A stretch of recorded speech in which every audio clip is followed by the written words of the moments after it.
Good day, everyone. I am Professor Frank. Today our topic will be on message strategy and media planning. Marketing communication is not only about what a brand says. It is also about how the message is delivered and where the message appears. A powerful message delivered through the wrong channel will fail. A weak message delivered through the right channel will also fail. Therefore, message strategy and media planning must work together. Message strategy refers to the development of the central idea that a brand communicates to its audience. Media planning refers to the selection of channels used to deliver that message effectively. When these two elements align, communication becomes powerful. Let us begin with message strategy. A message strategy answers several key questions. What should the audience understand about the brand? What should the audience feel? What action should they take? A strong message is simple. It is memorable. It is relevant. Brands that succeed often communicate one clear idea repeatedly. For example, Nike communicates motivation and performance. Apple communicates simplicity and innovation. These ideas remain consistent across campaigns. Consistency builds recognition. The message strategy must also align with brand positioning. If a brand positions itself as premium, its message must communicate quality, prestige, and excellence. If a brand positions itself as affordable, its message must emphasize value and accessibility. In Malaysia, AirAsia communicates affordability and accessibility. Its slogan, "Now everyone can fly," communicates the brand's mission clearly. This is message clarity. The message must also connect emotionally. Consumers do not only buy products, they buy meaning. Consider Coca-Cola. Coca-Cola often communicates happiness and sharing. During festive seasons, their advertising focuses on family and celebration. These emotional messages strengthen brand attachment. Now, let us connect message strategy with media planning. Media planning determines how communication reaches the audience. Two important concepts guide media planning: reach and frequency. Reach refers to the number of different people exposed to an advertisement. Frequency refers to how often those people see the message. Both are important. Reach creates awareness. Frequency reinforces memory. Media planners must balance both. Too much reach with little frequency may not create strong recall. Too much frequency with limited reach restricts exposure. Therefore, planners search for an optimal balance. The right balance depends on campaign objectives. For example, when launching a new product, high reach is essential. Many people must become aware of the product.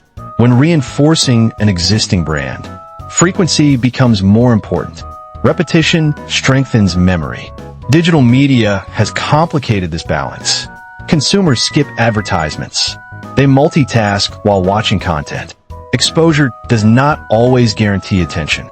Therefore, marketers often refer to opportunity to see. The advertisement may appear on the screen, but the viewer may not actually watch it. This creates uncertainty. Media planning therefore requires both data analysis and managerial judgment. If you have come this far, please like this video and subscribe to my channel. Now, let us explore reach and frequency in greater depth. Reach measures breadth. Frequency measures intensity. Together, they determine campaign effectiveness. Imagine a campaign that reaches 1 million people once. Awareness may occur, but the message may not be remembered. Now, imagine a campaign that reaches 100,000 people 10 times. Those individuals may remember the message strongly, but the market coverage is limited. Media planners must therefore evaluate trade-offs. Budget constraints often influence these decisions. Advertising budgets are limited. Managers must allocate resources carefully. Another challenge is audience fragmentation. Consumers now access content through many platforms: television, streaming services, social media, online video, mobile applications. This fragmentation reduces the probability of exposure. In earlier decades, television advertising could reach a large audience quickly. Today, audiences are scattered across platforms. Therefore, integrated media strategies are required. Marketers combine traditional and digital channels. Television may generate broad awareness. Digital media may reinforce engagement. Outdoor advertising may enhance visibility. Social media may stimulate conversation. Consider the global brand Red Bull. Red Bull rarely relies only on traditional advertising. Instead, it produces events and extreme sports content. This content spreads through social media and digital platforms. The result is both reach and engagement. Another example is Netflix. Netflix uses data analytics to personalize recommendations. This strategy ensures frequent exposure to relevant content. In Malaysia, many small businesses rely on social media advertising. Platforms such as Instagram and TikTok allow targeted promotion. A small budget can reach a specific audience segment. This increases efficiency. However, frequency must be monitored carefully. If advertisements appear too often, audiences experience message fatigue. Fatigue leads to irritation. Irritation damages brand perception. Therefore, frequency levels must be managed carefully. Media planning also considers timing. Advertising during festive seasons may increase emotional impact. For example, Hari Raya campaigns in Malaysia often focus on family and tradition. Brands such as Petronas have built strong emotional connections through such campaigns. Strategic timing strengthens message relevance. Media planners must therefore evaluate several factors: audience behavior, budget constraints, channel effectiveness, message complexity. A complex message may require higher frequency. A simple message may require less repetition.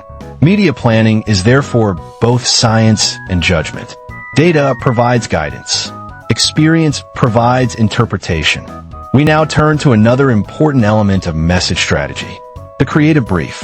The creative brief is the foundation of advertising development. It is a document that guides the creative team.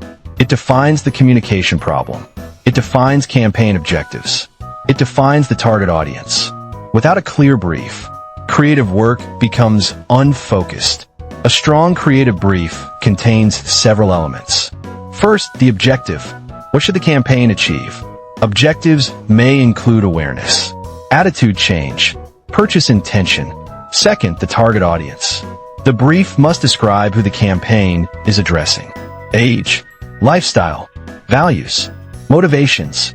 Understanding the audience allows the message to resonate. Third, product positioning. How should the product be perceived relative to competitors?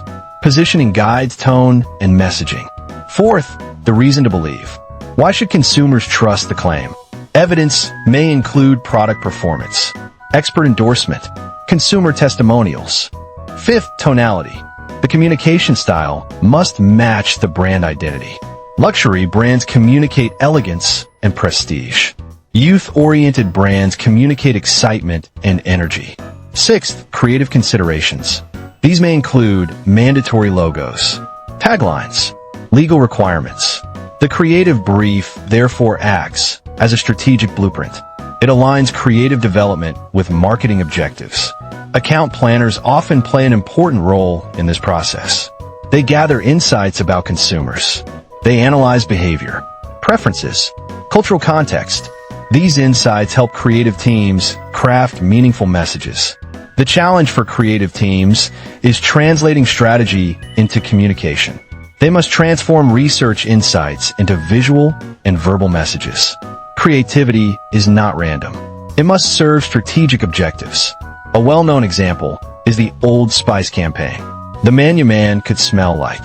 The creative brief aimed to reposition the brand. The campaign used humor and unconventional storytelling. The result was viral attention and increased sales. This demonstrates the power of strategic creativity. Creative messages must be memorable, but they must also remain aligned with brand positioning. A message that attracts attention but confuses the brand identity may harm long-term equity. Therefore, message strategy must remain disciplined. In conclusion, we can say that message strategy defines what the brand communicates. Media planning determines where and how the message appears. Reach creates awareness. Frequency strengthens recall. Creative briefs guide creative development. Together, these elements shape effective marketing communication. Strong brands do not rely on isolated campaigns. They integrate message clarity with strategic media planning. As postgraduate students, you must evaluate both message effectiveness and media efficiency. Ask critical questions. Does the message align with brand positioning? Does the media strategy reach the intended audience? Is the frequency sufficient to create recall without causing fatigue? These questions guide professional marketing decisions. Please don't forget to like this video, subscribe to my channel, and comment. Thank you.